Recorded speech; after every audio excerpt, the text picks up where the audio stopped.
उडून येतं नाही. नमस्कार मंडळी सगळ्यांना. आम्ही आज सगळे चाललेलो आहोत खोपोलीला गगनगिरी महाराज मठामध्ये. आज आपल्यावर आमच्याकडे स्टाफ आहे, सचिन आहे, बिभीषण आहे, डॅडी आहे. तसेच पुढे आपण दोघांना पिकअप करणार आहोत, चिराग आणि शैलेश भाऊंना. तर बघूया पुढे जाऊ. गेलो असतो तो माझ्या ओळखी ट्रॉफी बघ किती आहे. हे खांदेश्वर आलं ना आता खांदा कॉलनी खांदापल्ली तिकडे आहे पनवेल साईड. तर आता मी सगळे भेटलेलो आहेत. आता मी मुंबई पुणे एक्सरसाइजला चालू झालेलो आहे. सचिन भाऊ, बिभीषण, हे चिराग, हे आमचे शैलेश भाऊ आणि आमचे डॅडी. तर आम्ही आज सगळे निघालो आहे खोपोलीला गगनगिरी महाराजांच्या मठामध्ये. तर पुढची आपण घेऊया आपले तुम्ही दिल्या काय नको मला, आपण किमती नाही विचारत, आलं का फक्त ग्रुपवर टाकून द्यायचं. डोंगर घे ना मुलीकडचं. चौकवरून 2 वेळा गेले काय.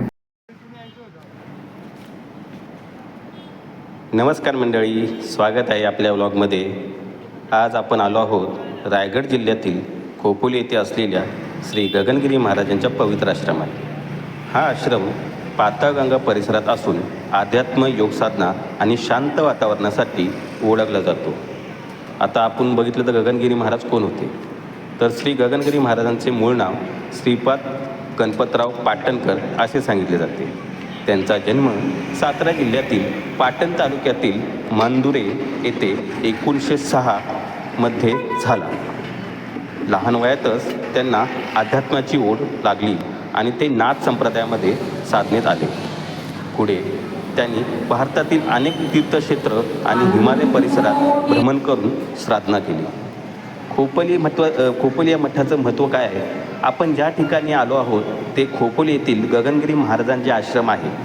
त्याच ठिकाणी महाराजांनी आपल्या आयुष्याच्या अखेरीस वास्तव्य केले आणि 4 फेब्रुवारी 2008 रोजी महासमाधानी घेतली अशी नोंद उपलब्ध आहे. तर आजूबाजूचा परिसर इतका निसर्गरम्य देखणा होता की बाजूला वाहणाऱ्या ओढ्यातून जे पाणी वाहत होतं ते अतिशय मनमोहक टाकणारं होतं आणि स्वच्छ आणि सुंदर परिसर. आजूबाजूचा परिसर एकदम शांत आणि मस्त होता. आम्ही दर्शन झाल्यानंतर महाप्रसादाचा लाभ घेतला. 30 रुपये प्रति व्यक्ती चार्ज घेतल्यानंतर महाप्रसादा 12:30 नंतर चालू करण्यात आला. महाप्रसादामध्ये आम्हाला शिरा, वरण भात आणि चवळीची सुकी भाजी दिली होती. ही भाजी दररोज चेंज होते. त्यानंतर आपण आपलं स्वतःचं ताट स्वच्छ साबणाने धुवून पुन्हा त्या ठिकाणी ठेवायचं, असं तिथला नियम आहे. त्यानंतर बाहेर आल्यानंतर शेरी रिक्षा जर कोणी येत असेल ट्रेनने तर शेरी रिक्षा खोपोली रेल्वे स्टेशन ते गगनगिरी महाराज आश्रमापर्यंत 20 रुपये चार्जेस केले जातो. त्यानंतर आम्ही पुढे लोणावळा फिरायला गेलो. लोणावळ्यामधले हे अतिशय मनमोहक करणारे स्पॉट आम्ही बघितले. त्या ठिकाणी आम्ही थांबलो आणि समोर धबधबा असा खाली पडत होता. तो पाहताना अतिशय मनमोहक वाटत होतं. तर पहा तुम्हीच.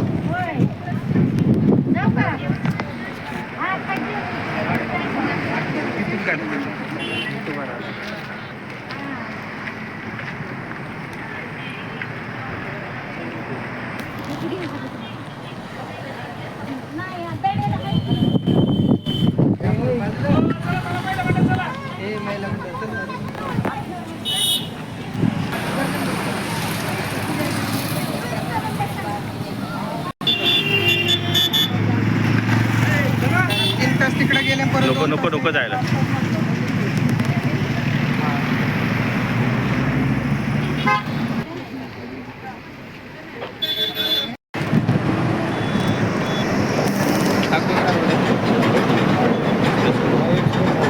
ह्या समोर दिसतोय तो मिसिंग लिंक आहे. आज नवीन आता बनवला आहे तो मिसिंग लिंक आहे.